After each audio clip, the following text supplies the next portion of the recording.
Hello, welcome back to my video again.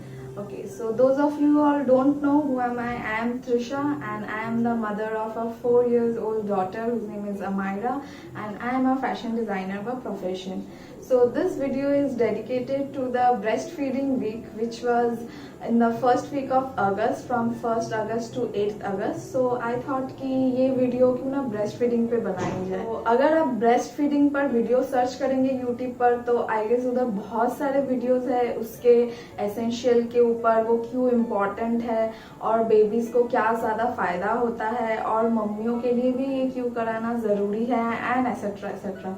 But I don't think इस पे कोई video बनाया होगा अभी तक किसी ने कि अगर बच्चा ब्रेस्ट फीडिंग करने से मना करे या फिर उसको करने में कोई दिक्कत हो तो फिर आप क्या कर सकते हो। तो इसीलिए मैंने सोचा कि ये वीडियो क्यों ना उन मम्मियों के लिए बनाई जाए और उन बच्चों के सोच कर बनाई जाए, क्योंकि मैं भी एक ऐसी मम्मी हूँ जिसके बेबी को ब्रेस्ट फीडिंग करने की हैबिट नहीं हुई और फर्स्ट डे से ही उसको फॉर्मूला मिल्क पर ही पूरी तरीके से डिपेंडेंट रहना पड़ा।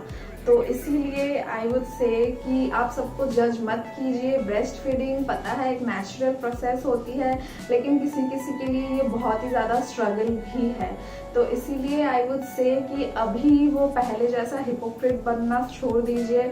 अभी जनरेशन भी चेंज हो रहा है, उसके साथ साथ सबके प्रॉब्लम भी चेंज हो रहा है। अभी ब्रेस्ट फीडिंग कराना भी एक मॉडर्न मम्मियों के लिए एक प्रॉब्लम बन चुकी है, क्योंकि बहुत बेबी को शायद इनिशियली कुछ बीमारी होती होगी, जैसे कि हार्ट में होल होना, तो उससे भी बहुत बेबी को सक करने में प्रॉब्लम होता है। उनको उतना स्ट्रेंथ नहीं होता है कि वो सक करके ब्रेस्ट फीडिंग कर पाए, तो इसीलिए वो करने से मना कर देते हैं। और कई बच्चों को तो ऐसे ही हैबिट में नहीं ढलना होता है, उनको बॉटल से पीने में ही कंफर्टेबल हो जाती है, फिर वो ब्रेस्ट फीडिंग करने में वापस नहीं जाना चाहते। और अभी सिंस सी सेक्शन इतने ज्यादा होने लग गए हैं तो इसीलिए ब्रेस्ट फीडिंग का प्रॉब्लम तो बहुत ज्यादा मम्मियों को भी होने लगी है, क्योंकि सी सेक्शन होने से इमीडिएट ब्रेस्ट मिल्क आना नहीं शुरू होता है। एटलीस्ट 3 से 4 दिन तो लगता ही है आने में।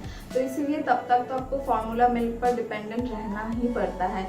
उसके बाद फिर आप भले ही ब्रेस्ट फीडिंग पे शिफ्ट हो जाइए, it will be very essential. वो डॉक्टर भी बोलते हैं और सबको पता ही है, जैसे कि पहले से आ ही रहा है कि ब्रेस्ट फीडिंग सबसे ज़्यादा इम्पोर्टेंट होता है बेबी के लिए। लेकिन हाँ, अगर आपके बेबी ब्रेस्ट फीडिंग करने से मना करे तो I would say formula milk देने में कोई झिझक मत कीजिए। ऐसे बहुत सारे बेबीज है, इनफैक्ट हमारे मम्मी के जनरेशन के भी ऐसे बहुत सारे लोग हैं जो कि सिर्फ और सिर्फ एक्सक्लूसिवली ब्रेस्ट फीडिंग पर ही वो लोग बड़े हुए हैं और उनको कोई ऐसा प्रॉब्लम नहीं हुआ है। अभी इनफैक्ट डॉक्टर्स भी फॉर्मूला मिल्क देने के लिए प्रेस्क्राइब करते हैं at least like 4 times a day, कि आप सुबह, दोपहर को, शाम को और रात को एक बार दे दिया कीजिए, क्योंकि वो हेल्प करती है आपके बॉडी मास गेन करने में। क्योंकि आपको पता ही होगा कि ब्रेस्ट मिल्क उतना ज्यादा हैवी नहीं होता है, आप जो खाते हो उसी से ही वो ब्रेस्ट मिल्क प्रोड्यूस होती है।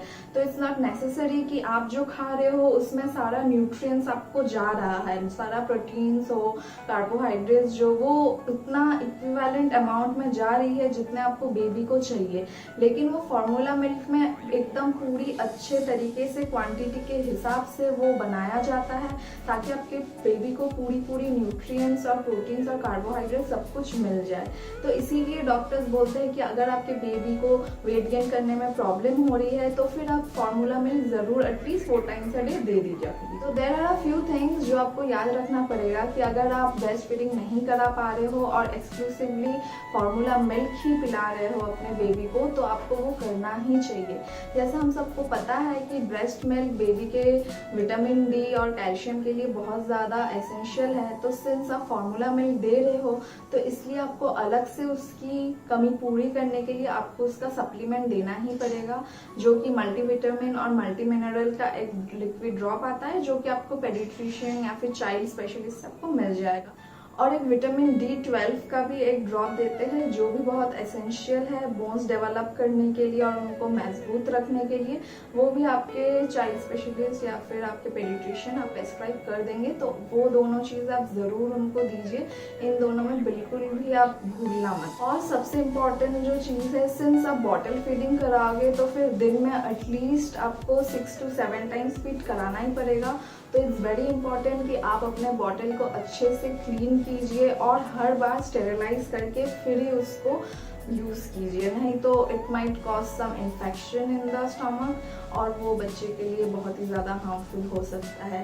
तो इसीलिए आप एक अच्छा स्टेरिलाइज़र और अच्छे बॉटल पे ज़रूर इन्वेस्ट कीजिए। एक चीज़ हमें जो याद रखनी चाहिए कि जब हम बॉटल से बेबी को दूध पिला रहे हैं तो उसका हेड थोड़ा सा ऊंचा करके फिर उसको दूध पिलाया कीजिए। उससे क्या होगा कि उसको चोक होने का डर नहीं रहेगा। बहुत सारे मम्मी ऐसे हैं जो कि ब्रेस्ट फीडिंग करते हैं, वो सो को भी कर देते हैं लेकिन उसमें कोई दिक्कत नहीं होती है क्योंकि बच्चे को उसको सक करके फिर पीना होता है, इसलिए चोक होने की उतनी ज़्यादा संभावना नहीं रहती है। लेकिन जब आप बॉटल से पिला रहे हो तो उसका जो निपल है उससे ऑटोमेटिक मिल्क पास होता रहता है, अगर बेबी सक नहीं भी करे तो भी। ओके, सो जो न्यू मम्मी है उनकी एक क्वेरी रहती है कि हम कितना प्रोपोर्शन में मिल्क और वाटर को मिक्स करें। तो मैंने डॉक्टर से कंसल्ट किया था और फिर उन्होंने मुझे बताया है कि 30 ml मिल्क में 1 स्कूप ऑफ जो फार्मूला मिल्क है वो मिक्स करना चाहिए। तो अगर आप 30 ml में 1 स्कूप ले रहे हो, फिर 60 ml में 2 स्कूप, 90 ml में 3 स्कूप, एक्सेट्रा एक्सेट्रा। तो आप बस ये ध्यान रखिए कि 30 ml में 1 स्कूप मिक्स करना चाहिए, फिर आपका प्रोपोर्शन बिल्कुल सही रहेगा, ना वो ज़्यादा गाढ़ा बनेगा ना वो ज़्यादा लाइट बनेगा। बेबी के डाइजेशन के लिए भी बिल्कुल सही रहेगा और बेबी को सारे न्यूट्रिएंट्स भी मिलता रहेगा। तो मैं सबको यही बोलना चाहूँगी कि आप ब्रेस्ट फीडिंग कराने की ज़रूर कोशिश कीजिए, लेकिन अगर वो नहीं हो पा रहा है तो फिर ठीक है, उतना भी अपने आप को मत ज़्यादा टॉर्चर कीजिए, ना ही अपने बेबी को टॉर्चर कीजिए। अभी पहले के ज़माने के जो लोग हैं वो भी काफ़ी हार्श होते हैं, आप पे बोलते हैं कि बार बार ट्राई करो, लेकिन आपको भी पता है कि आप ट्राई कर रहे हो, बेबी भी ट्राई कर रहा है, लेकिन उनसे नहीं हो रहा है। तो ठीक है, उनको भी ज़रा समझाइए। ऐसे भी 6 मंथ्स के बाद आप घर का खाना खिला ही सकते हो, तो फिर एनीवे ये बस 6 मंथ्स की बात है, तो फिर उसके बाद से आप अच्छे से खिलाइए पिलाइए, वो सब इम्यूनिटी और जो भी मसल गेन है सब हो ही जाता है, उसमें उतना ज़्यादा टेंशन लेने की कोई बात है नहीं। तो ऐसे जो मम्मी हैं जो कि मेरी तरह है, जिन्होंने ब्रेस्ट फीडिंग नहीं करा पाया है, उनके लिए मेरी तरफ से बहुत सारी कॉन्डोलेंसेस। और हाँ, आप ज़्यादा टेंशन मत लीजिए, आपके बेबी बिल्कुल हेल्दी है और वो हेल्दी ही रहेंगे। और आप अपना भी ख्याल रखिए, अपने बेबी का भी ख्याल रखिए और please stay around for my next video. Thank you.